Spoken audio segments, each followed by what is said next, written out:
Yo, what's up guys? Welcome back to another video on the Gooners and Gloves Podcast channel. In today's video, it's going to be the 31st Gooners and Gloves Podcast, and I'm going to be giving you guys my thoughts and reactions to Arsenal's game versus Monaco in the Champions League. Of course, Arsenal won 3-0 and we're now currently third in the Champions League table. So I'm just going to go over what I thought of the performance, what I thought of each player, how I thought we played, how I feel about our upcoming Champions League games, etc. So pretty much, let's just get straight into it. So, of course, the result is great, 3-0, third in the table, but I would say this definitely for me was a game of two halves. I know that's a very overused expression, but honestly that's how I would describe this game, a game of two halves. The first half, it wasn't, we did have a lot of possession, but we weren't finishing the chances, we weren't really looking that inspired. We did get a goal, but really it wasn't a particularly great first half. But then of course there was a huge difference in the second half. We looked much better, we looked much more lively, we actually converted our chances, which was the big thing, because the first half was really just summed up as missed chances. They were just like, we were creating them, we had possession, we just could not get the ball in the back of the net. Gabriel Jesus, especially tonight, yes, he got an assist, which was cool to see. However, honestly, Gabriel Jesus should have honestly had a hat-trick. Genuinely, Gabriel Jesus could have honestly had a hat-trick tonight, the amount of chances he had, and they were good chances as well. I mean, some of the mistakes that the Monaco players were making were like, that's the sort of stuff you dream your opponent to make, and the fact that they were actually making those mistakes and Jesus wasn't converting, it wasn't great to see. But alas, I am happy he was able to get an assist. But it wasn't just Jesus. Odegaard missed a really good chance. It was like he was one-on-one with the keeper, missed a really good chance. Gabriel Martinelli was also one-on-one with the keeper and missed a good chance. So the first half, we had possession. We looked, we were creating. We looked creative and we had the possession. We just simply were not converting the chances. And as a result of that, there was really a growing frustration.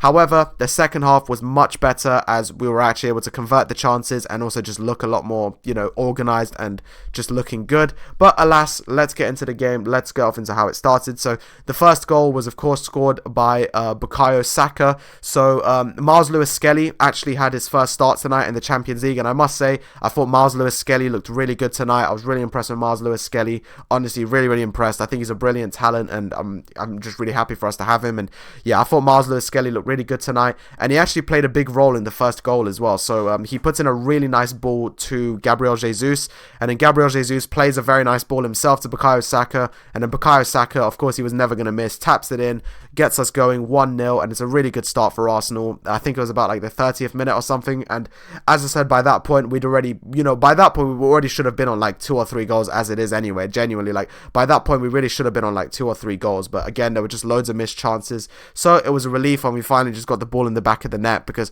there are sometimes, in these sorts of games where you begin to doubt, is it just going to be one of those nights where we create the chances but we just don't convert them? So it was a huge relief. Bukayo Saka opens the scoring, of course celebrates with the fans as does everyone else. But yeah, Miles Lewis-Skelly with a great ball to Jesus, and then Jesus times it perfectly, plays a really nice ball to Saka, and then Saka taps it in. As much as Jesus missed all the chances tonight, and it definitely was frustrating, and Jesus himself was clearly frustrated, it was good to at least see him get a return, get an assist, and hopefully that will help to build his confidence back up, because as I said, I do really like Gabriel Jesus as a player. I always have. So it's not nice for me to see him blanking and struggling. So as much as he definitely should have done better tonight, I am very happy to see him get the assist, and I'm hoping he can keep building on this. Mikel Arteta has already said he intends to keep Jesus, which is great, and I do think that we can get him back into his good form. It might take time, but I do believe he's someone that will come good eventually, as much as he's been struggling. But yeah, he got the assist, really nice ball to Bukayo Saka, and then Bukayo Saka converts to make it 1-0. And then for the rest of the half, it was a similar sort of story. So again, the chances were there, but we weren't converting them. I think at that point is when both Gabriel Martinelli and Martin Odegaard missed great chances. But yeah, we finished off the half 1-0. Monaco had a couple of chances, but for the most part, I thought defensively we did quite well. So yeah, pleased with that. Defensively, I thought we were pretty good today. I mean, of course, we kept the clean sheet, which is always nice, and hopefully we can start to apply some of that clean sheet form into the Premier League as well. But yeah, so as I said, Monaco did have a couple chances, but for the most part, I think we did well to keep them quiet in the first half and throughout the whole game as a whole. Yes, there were some chances, but for the most part, we kept them fairly quiet. Then, of course, we head into the second half, and I say we looked more lively, we looked better. We were of course, we were creating a lot in the first half as well, but like I feel like our chances looked more dangerous in the second half. We looked better. There weren't any substitutions at first, which, you know, is fair enough. I understand. Of course, later on in the half there definitely were, but there weren't any substitutions in the second half at the beginning. But you know, we kind of just kept going. But naturally, as the half kept progressing and we weren't, you know, you could see some of the players were tiring off a bit and just the output was reducing. That's why some of the substitutions took place. So Jorginho came on, Leandro Trossard came on, and Kai Havertz, of course, came on, who went on to score. To be honest, I want to actually talk about that goal because it's one of the most bizarre goals I've seen ever. But yeah, we'll get into that into that goal in a second. But yes, of course, we had Jorginho, Leandro Trossard, and also Kai Havertz. They all came on. Of course, Martinelli came off. Odegaard came off. Oh yeah, Nwaneri as well. Nwaneri also came on as well. So yeah, always good seeing Nwaneri getting minutes, and it's nice to see that he's really starting to be trusted as like a good backup to Martin Odegaard. It's great to see because Nwaneri, of course, is an incredible talent, really talented. Another story to address from tonight before I carry on with the goals is that, of course, Gabriel once again was not in the squad, and I must say I do think now it is starting to actually become concerning because that is 3 games in a row where he hasn't even been in the squad. Like, it's not like he was just on the bench. No, he wasn't in the squad at all. So I'm starting to think that the injury, because I'm not fully sure if this is from his injury where he got hit in the head by Fabianski and maybe it's a like concussion injury to where Arteta just isn't saying it publicly, or if this is still related to the injury that he had against Sporting Lisbon. But it is starting to become a concern now. That's 3 straight games where he hasn't been in the squad, so you can imagine that now his minutes are going to start to taper off for a little bit as he gets reintroduced into the side. So yeah, hopefully Gabriel will be fine to play on the weekend, but I'm not fully sure if he will. You know, Everton at home is a fairly good game, so you'd imagine that Arteta might just want to rest Gabriel. But even if Gabriel plays, you'd imagine he's not going to get the full 90 because, of course, now he's had 3 games in a row where he hasn't played the full. Well, he hasn't even played. He only played 45 minutes against West Ham. You know, he came off against Sporting, so yeah, it is definitely concerning. But hopefully Gabriel sooner rather than later will be fresh, will be fit, will be firing.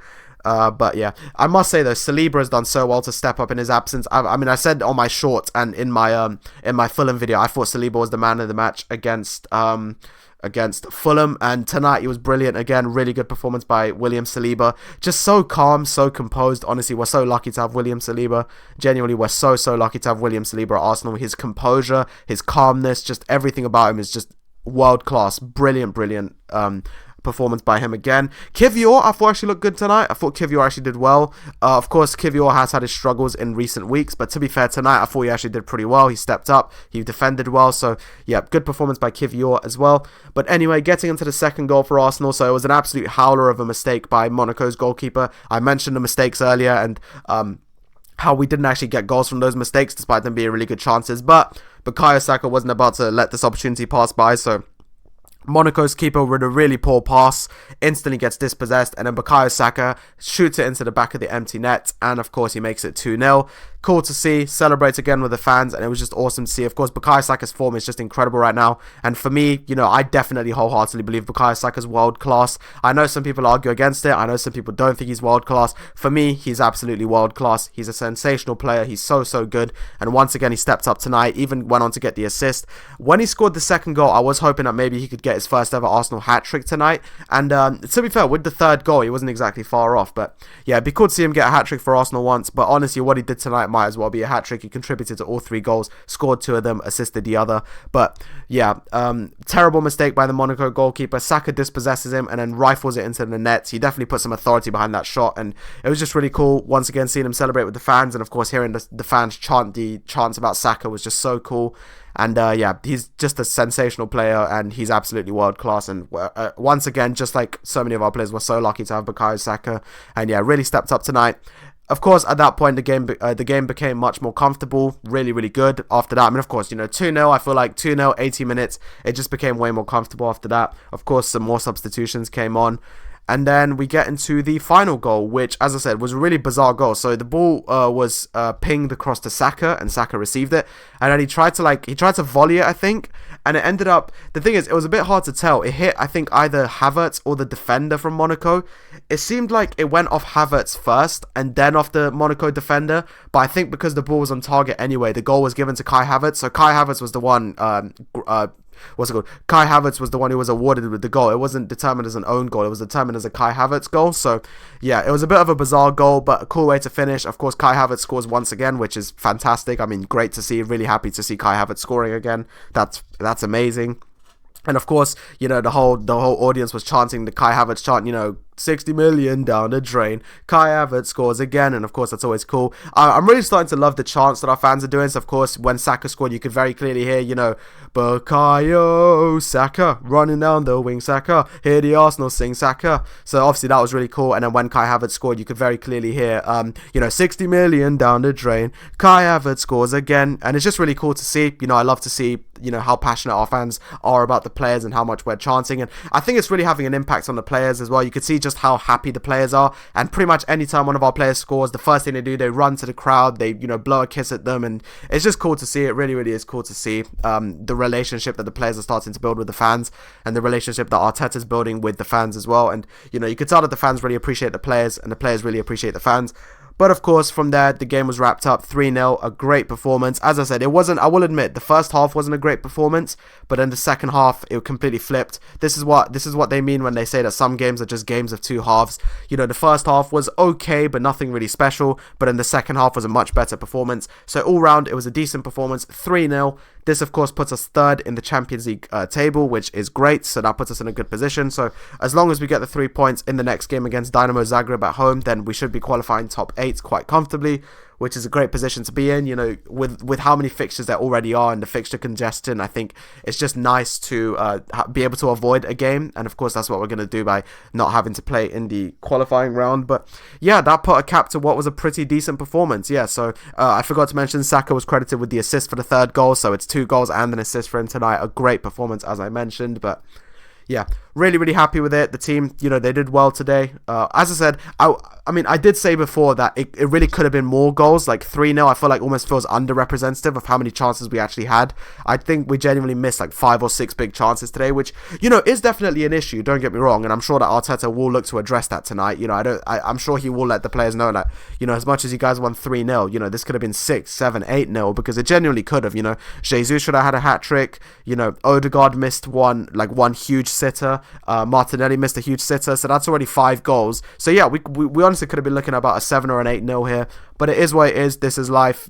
Sometimes you miss a lot of chances. I'm just relieved that we were able to score 3 of them, but yeah, that puts an end to the podcast. That's what I thought. So all in all, a pretty solid performance. Bukayo Saka with a brace and an assist. Gabriel Jesus gets an assist. Miles Lewis-Skelly's first start for the Champions League, I thought he looked good. Of course, William Saliba has always looked solid. Odegaard, etc. But yeah, a very decent performance. Very happy with it. And on to the next. So now, in terms of the Champions League, we have Dynamo Zagreb at home next in January. And then in terms of our next game, we've got Everton at home in the Premier League. So a pretty decent game. One that I'm just really hoping we do get the 3 points in. There's no reason why we shouldn't be getting 3 points against Everton at home. So I'm just hoping we can get the job done. In terms of Gabriel, we'll have to just see how the situation develops. It does suck that we are starting to have a little bit of an injury crisis again. Even our back line today was quite a lot of second choice players. But it is what it is. Despite the injuries, despite everything, we fight to the end and we got the job done. So I'm very pleased. And yeah, hopefully the injury crisis starts to ease off a bit. But yeah, Everton at home in the next game. Really a game that we really should be winning. It's as simple as that. With all due respect to Everton, no disrespect to Everton whatsoever, but we really should be winning that game. So yeah, hopefully we can get the job done for the 3 points. But alas, solid tonight, 3-0. Got the job done, clean sheet kept, third in the Champions League table, Saka with a brace and an assist, Havertz with a goal, and also Gabriel Jesus with an assist. So yeah, that's all I have to say. Thank you guys so much for listening to the podcast. Please let me know down below what you thought of the performance. And just what you thought of each player. Do you agree with me? Do you guys also feel that Miles Lewis-Skelly was great? Because honestly, I was really impressed with him. He made a couple of small mistakes here and there. He is still young. He's only 18. He's still learning. But for the most part, a very solid performance. And he played a big role in the first goal as well. But yeah, that's going to do it for this podcast. Thank you guys so much for listening. I really, really appreciate it. Your support means so much to me, guys. Thank you so much. And on to the next one now. So we've got the Arsenal-Everton reaction on the weekend, of course, once Arsenal's played the game. I'll be putting it out the same day as the game because the game's at 3 p.m. on Saturday. I'll also be looking to get a boxing podcast of some sort. I'm not fully sure which one it'll be yet. I need to see what other big fights are coming up. Of course, there is the Alexander Usyk Tyson Fury rematch coming up in 10 days time, which I'll definitely be making a prediction and reaction for. But yeah, thank you guys so much for watching. I really appreciate it. Genuinely, thank you guys so much. Your support means so much to me. Please let me know what you thought of the game down below, what you thought of the performances, what you thought of the players, how you feel about Arsenal's chances in the Champions League this season, how you feel about our Premier League. So yeah, Everton at home. We also have Crystal Palace at home in the Carabao Cup coming up next week. And again, the Carabao Cup is a cup that we should definitely be looking to hopefully win. You know, we have a pretty good chance of winning it. Of course, Liverpool is tough, but I would say that we have a pretty good chance at the Carabao Cup. So I think we should definitely be giving that a real go as well. But yeah, anyway, thank you guys so much for watching. A solid performance, 3-0. On to the next one now. But yeah, thank you guys for watching. Thank you guys so much for watching. I really appreciate it. Remember to like, subscribe, and turn on all notifications for more podcasts regularly on both Arsenal and boxing. Remember to just share, support, like the video, etc. But yeah, thank you guys so much for watching. I really appreciate it. And I'll catch you guys on another podcast soon. Bye-bye.